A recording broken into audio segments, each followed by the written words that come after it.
Hello friend, my self doctor Anamika. आज मैं बात करूंगी डिप्रेशन पर। ये डिप्रेशन कोविड-19 के दौरान डेवलप होने वाले डिप्रेशन पर। ये डिप्रेशन सबसे ज्यादा हमारे घर के बड़े बुजुर्गों, महिलाओं, युवाओं को घेर रहा है। इसका एक सबसे बड़ा कारण है 2-2.5 महीने से वो सब घर पे कैद होके रह गए हैं, जिससे उनकी जो डेली रूटीन लाइफ थी बिल्कुल चेंज हो चुकी है। जैसे वो पहले मॉर्निंग वॉक, इवनिंग वॉक, मंदिर, सत्संग जाया करते थे, इसके इतर वो आज पूरे टाइम 24 घंटे घर पे कैद होके रह गए हैं। तो महिलाएं जो जैसे पहले मार्केटिंग, बिजनेस या अपने वर्क प्लेस में जाया करती थी, आज घर पे ही हैं। ना तो उनको कोई सपोर्टिंग स्टाफ मिल रहा है, पूरा काम सिर्फ उनकी जिम्मेदारी बन के रह गया है। युवा जिनको अपने करियर अपॉर्चुनिटीज, अपने बिजनेस, फाइनेंशियल जो उनकी प्लानिंग थी, उन सब का कहीं ना कहीं एक भय और डर मन में पैदा हो गया है। तो ये जो फीलिंग है ये उनको कहीं ना कहीं इंटरनली डिप्रेस फील करा रही है, लो फील करा रही है। तो आइए अब हम जानते हैं ये डिप्रेशन क्या है और इसके लक्षण कैसे हैं, इसे हम कैसे पहचानेंगे।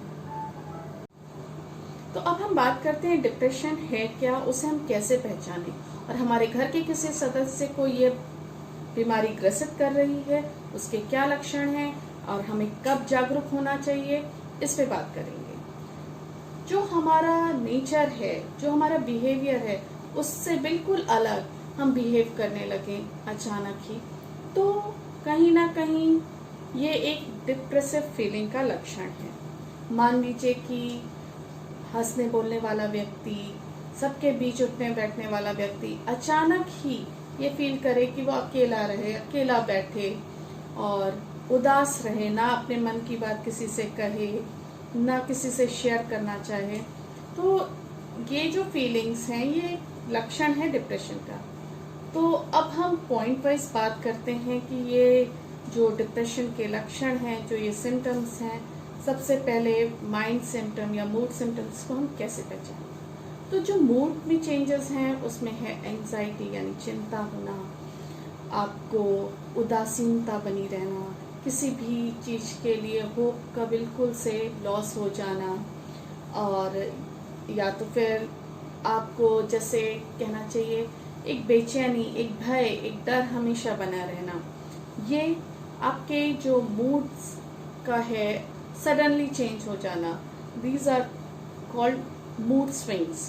कभी अचानक से आप बहुत खुश हो जाते हो, कभी अचानक से बहुत रोने लगते हो, किसी से बात नहीं करते हो। These are the mood symptoms during depression.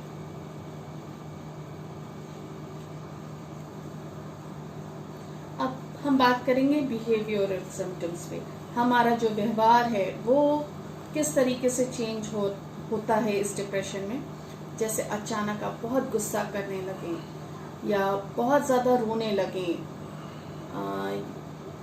अचानक हमेशा बेचैन रहने लगे, तो ये आपके बिहेवियरल सिम्टम्स हैं ड्यूरिंग डिप्रेशन। अब स्लीप पे आते हैं। स्लीप हमें जो है स्लीप के सिम्टम्स, नींद के लक्षणों से हम बहुत आसानी से पहचान सकते हैं कि डिप्रेशन है या एंजाइटी है कि नहीं है। जैसे आपको बहुत ज़्यादा नींद का आना, या अर्ली मॉर्निंग में आपका रोज़ नींद खुल जाना, उसके बाद बेचैनी बनी रहना या नींद का ना आना, जिसे इंसोम्निया कहते हैं, ये सारे लक्षण। अब हमारी चौथे नंबर पे हम बात करते हैं जैसे बॉडी सिम्टम्स क्या हैं। आपको भूख बहुत ज़्यादा लगने लगे, आपको भूख बिल्कुल ही गायब हो जाए, और अचानक ही आप बहुत ज़्यादा वेट गेन करने लगे, या अचानक आपका वेट लॉस होने लगे, ये भी लक्षण डिप्रेशन के होते हैं। अब हम बात करते हैं जैसे कि काम करने में मन ना लगना, लैक ऑफ कंसंट्रेशन और lack of interest in social activities, thoughts of society. These are called cognitive symptom during depression. ये हमारे जो मन के जो विचार हैं, जो हमारे मन के भाव हैं, उनमें एक लो फीलिंग हमेशा बने रहने को हम डिप्रेशन कहेंगे।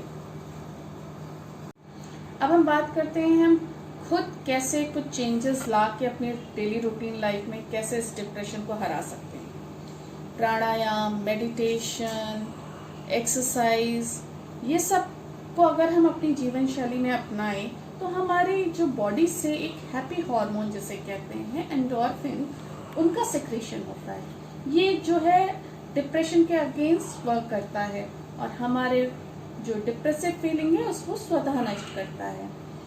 मान लीजिए जैसे घर के बड़े बुजुर्ग हैं जो अपने मन की बातें नहीं कह पा रहे, या कोई भी व्यक्ति आपके घर का सदस्य अपने को अकेला महसूस कर रहा है, तो हमारे परिवार के अन्य सदस्यों की ये जिम्मेदारी हो जाती है कि हम उसकी प्रॉब्लम को सबसे पहले खुद से सुलझाएं, उसकी मनःस्थिति को समझें, उसके मन के अंदर क्या विचार हैं, वो डर क्यों है या वो डिप्रेस क्यों है, इसके बारे में खुद से जानें।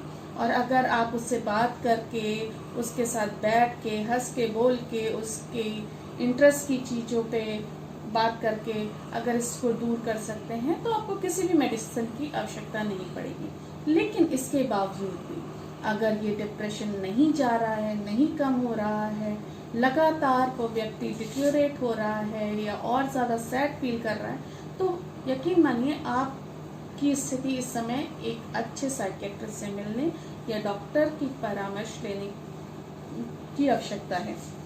इस जगह आप बिल्कुल गुरेज ना करें किसी साइकियाट्रिक काउंसलिंग के लिए जाने से, या होम्योपैथिक ट्रीटमेंट पे बात करें तो किसी भी अच्छे एक्सपर्ट होम्योपैथ से आप मिलें, उनको अपनी इस प्रॉब्लम के बारे में बताएं। और यकीन मानिए कि होम्योपैथी से अच्छा डिप्रेशन का इलाज आपको कहीं नहीं मिलेगा, क्योंकि यह वो पैथी है जिसमें आपको कोई भी साइड इफेक्ट नहीं है और ये मन के विचारों, आपकी भावनाओं पे बहुत अच्छा रोल प्ले करती है और न केवल आपके मन को आराम देती है, आपके फिजिकल जो आपकी इलनेस है उसको भी दूर करती है। इसका सिद्धांत जैसे सिमिलिया सिमिलबस क्यूरेंटर अर्थात समः समम शमयन्ति, जिसका अर्थ होता है समान लक्षणों वाली बीमारी को समान लक्षण पैदा करने वाली मेडिसिन से पूर्णतः सही किया जा सकता है। तो अब हम बात करते हैं वो कौन सी होम्योपैथिक मेडिसिन हैं जो डिप्रेशन पे प्ले करती हैं, डिप्रेशन को दूर करती हैं। तो आइए अब मैं उसके बारे में आपको बताती हूँ। अब हम बात करेंगे डिप्रेशन की होम्योपैथिक मेडिसिन के बारे में। इग्नेशिया, नेक्ट्रोम्यूर, फॉस्फोरस, पल्सेटेला, ऑरमेट, ये सारी मेडिसिन डिप्रेशन पे बहुत अच्छा रोल प्ले करती हैं। लेकिन कोविड-19 के दौरान जो डिप्रेशन डेवलप हो रहा है, जो देखने को मिल रहा है, उसमें मुख्यतः लक्षण जो हम देख रहे हैं आजकल, उनमें है fear of death, fear of poverty, fear of contagious disease, fear of business. तो इन पे कौन सी होम्योपैथिक मेडिसिन है जो मुख्यतः सामने आती हैं, वो हैं arsenic album, Bryonia, phosphorus, calcarea car. लेकिन अंत में मैं आपसे यही आपको सलाह दूंगी कि कोई भी मेडिसिन आप बिना किसी चिकित्सक के परामर्श के, बिना किसी चिकित्सक की सलाह के बिल्कुल ना लें, क्योंकि ये आपको फ़ायदा करने के जगह नुकसान भी कर सकती हैं। तो अपने चिकित्सक से मिलें, अपनी प्रॉब्लम्स को शेयर करें, अपने मन की जो भी विचार हैं, जो भी भावनाएं हैं, आप उनको बताएं। उसमें बिल्कुल हाइड ना करें अपनी फीलिंग्स को, अपने जो भी लक्षण हो उनको अपने चिकित्सक से खुल के बताएं, जिससे वो आपकी पर्टिकुलर सिंगल मेडिसिन क्या होनी चाहिए उसको डिसाइड करें और आपको पूर्णतः आराम दे सकें। तो अंत में मैं यही कहूँगी, stay healthy, stay safe, stay home. नमस्कार।